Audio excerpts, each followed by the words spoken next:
Magandang araw sa inyong lahat. Marinig ninyo ang kasaysayan ng isang ama na pinakinabangan ang kanyang kahinahunan. Siya ay si Alberto. Pagiging mahinahon at matibay na pananalig sa Diyos. Itong masasabi kong dahilan kaya ako naging matagumpay sa buhay. Pakinggan po ninyo ang aking paglalahad. Alberto, hindi ko alam na darating ka ngayong birthday ko. Ate Andre, talagang hindi ko sinabi sa iyo para surprise. Ha? Ikaw na tao ka. Hanggang ngayon, napakahilig mo pa rin sa sorpresa. Oh, effective naman, hindi ba? O yan, masaya ka. Oo na. Alam na ba ng mga pamangkin ko ito? Ay, syempre hindi pa rin. Maya-maya pa lang nila malalaman.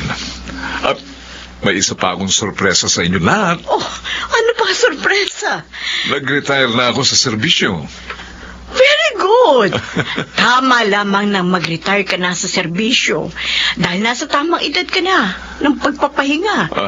At saka, tapos na sa pag-aaral si Mirasol at Rembrandt. Wala ka nang aalalahanin pa. Oo nga. Pero magtatayo ako ng business. Para naman hindi manghina ang katawan ko.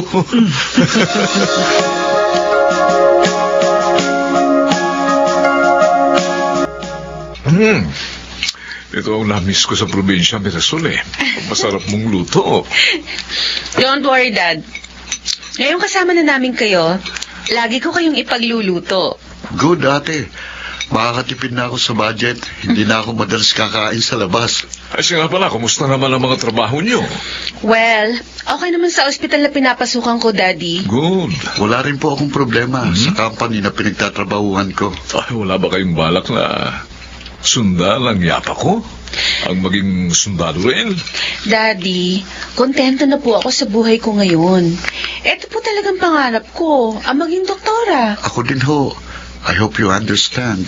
Oh, lagi ko naman kayong naunawaan, mga anak. Ang totoo, maligaya ako. Kahit hindi kayo katulad ko. Bahay, tagumpay naman kayo sa inyong mga propesyon, ha? Ikaw, Mirasol, bilang doktora. At ikaw naman, Rembrandt, bilang isang certified public accountant, ha? At lahat pong ito ay nangyari dahil sa inyo, Daddy. At utang po namin sa inyo ang tagumpay namin.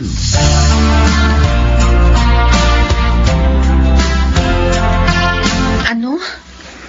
Gusto mong pakasal na tayo, Francis? Oo, Mirasol. 4 years na tayong steady. 2 years ka ng doktora, ako naman 6 years ng doktor. Kaya tingin ko naman, maaari na tayo magpamilya. Kasi, ano Bakit? May problema ba? Tatakot ako. Nag-aalala. Anong pinag-aalala mo? Alam mo, ang nakaraan ng pamilya namin, di ba? Kung inaalala mo na baka maulit sa atin ang nangyari sa magulang mo, huwag ka mag-isip ng ganyan. Iba-ibang kapalaran ng mga tao. Kasi, Huwag mong hayaang maging hadlang sa ating kaligayahan ang inyong nakaraan. Francis. Magtiwala ka sa akin. At magtitiwala rin ako sa iyo. At higit, kapwa natin asahan ang tulong ng Diyos sa ating pagsasama.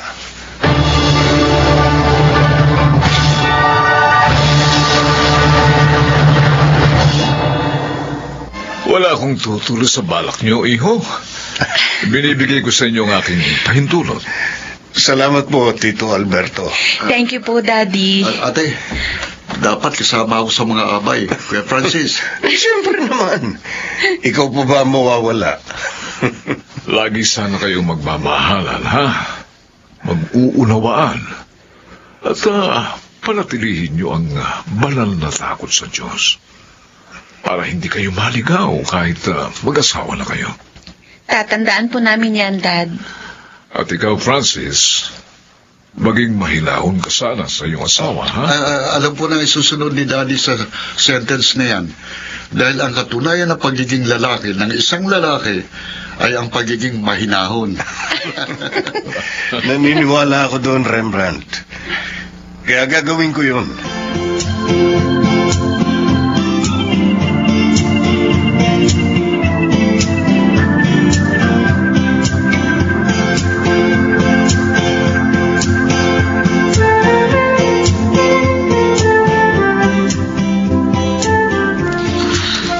Masayang-masaya ang pamilya ko.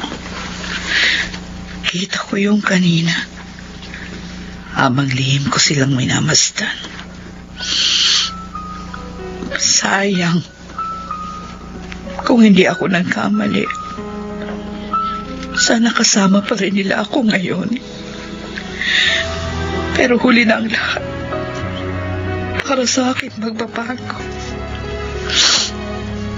Ang gusto ko lang naman ngayon, makahingi ng tawad sa kanila. Lalo na kay Alberto.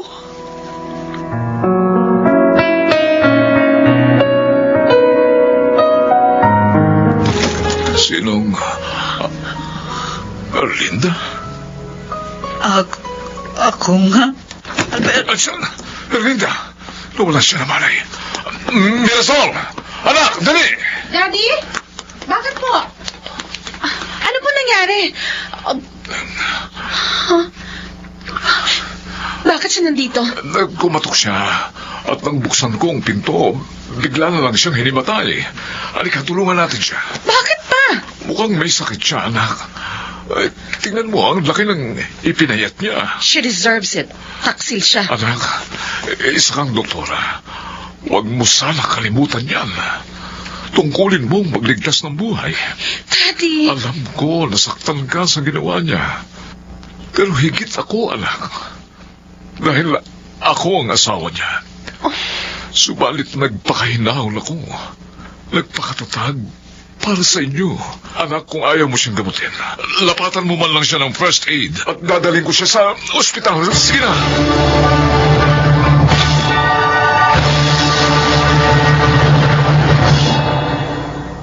Kung hindi lang kay Daddy, hindi ko lalapatan ng pangunang lunas yung babaeng yun. Tama naman ang daddy mo. Francis! Malaki ang kasalanan sa amin ng babaeng yun. Pinagtaksilan niya si Daddy. Binigyan niya kami ng malaking kahihiyan. Sinira niya ang pamilya namin. Pero may tungkulin kang sinumpaan. Kaya hindi mo dapat pairalin ang galit at personal na damdamin sa pasyente. Madali sa iyong sabihin niya dahil hindi ikaw nasa posisyon ko. Hindi nagtaksil ang mami mo sa iyong daddy. Nagkakamali ka. Oh, Francis. Ang tunay kong mami, nagtaksil din kay daddy. Pero namatay siya sa piling ng kanyang kinakasama. Ano? At ang nakilala mong mami ko, stepmother ko lang. Ngayon naman siguro, hindi mo na isiping magkaiba tayo. Sabi ng daddy mo, nagtatampuro kayo ng ate mo sa kanya.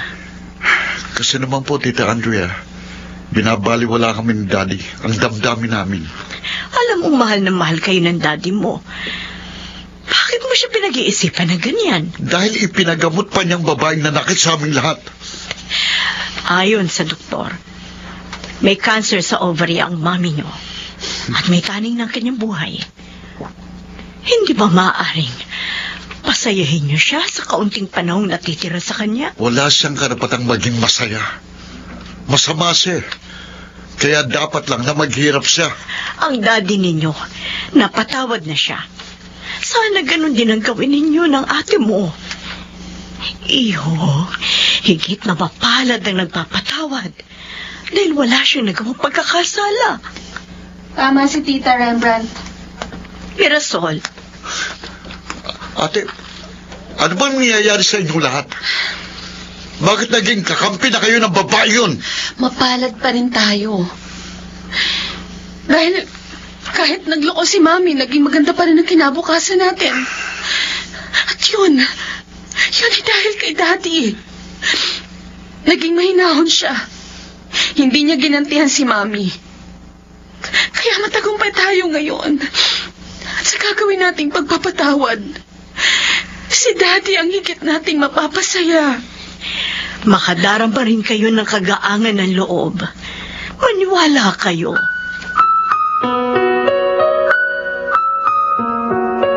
Nandito ako dahil ngayon na natin kukunin ang mga wedding invitation na pinagawa natin.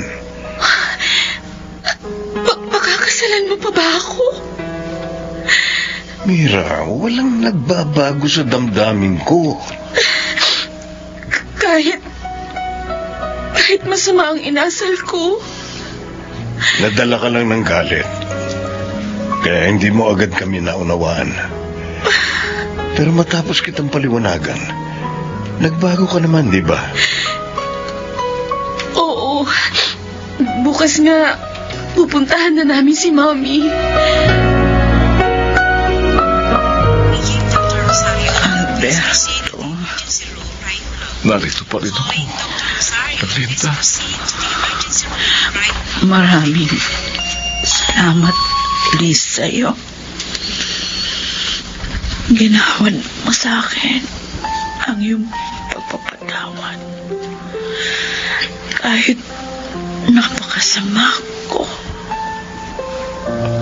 Kung ang Diyos ay nakapagpatawad, sino ako na alipin lamang niya para hindi gawin yun? Baka hindi ko na nahintay pa ang ating mga anak. Linda. Sana ihingi mo na lang ako ng tawad sa kanila. Mommy, narito na po kami. Mirasol. Narito rin po ako. Mami. Maraming salamat, mga anak. Patawad sa inyo. Huwag na po kayong umiyak. Pinatatawad na po namin kayo. Salamat, mga anak. Salamat sa inyong lahat.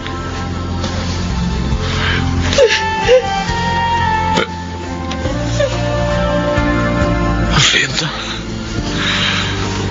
Mami, Wala na si Mommy, Rembrandt. Daddy. Wala lang babaeng minsan kong minahal. Ang babaeng nagbigay sa akin ng dalawang magagandang alaala.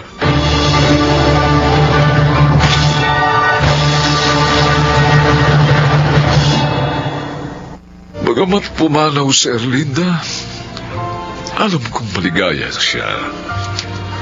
Tulad din ang pagiging maligaya ko sa piling ng aming mga anak. Ako po si Alberto at ito ang aking buhay.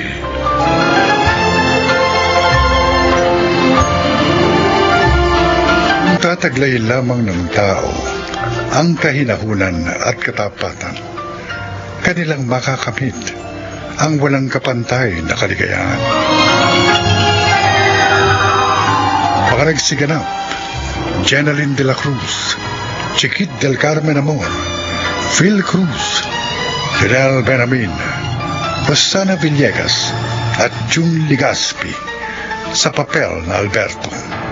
Naglapat ng angkop na tunog Jerry Mutiang, sa musika Buboy Salonga, supervisyong teknikal Eric Lucero at Bong Muyar, creative consultant Phil Cruz, production assistant Anching Cruz. Ito'y mula sa panulat ni Selma Corporal Alcantara, sa direksyon June Martin Ligaspi at Maynard Landicho Jr. Ito ang aking buhay.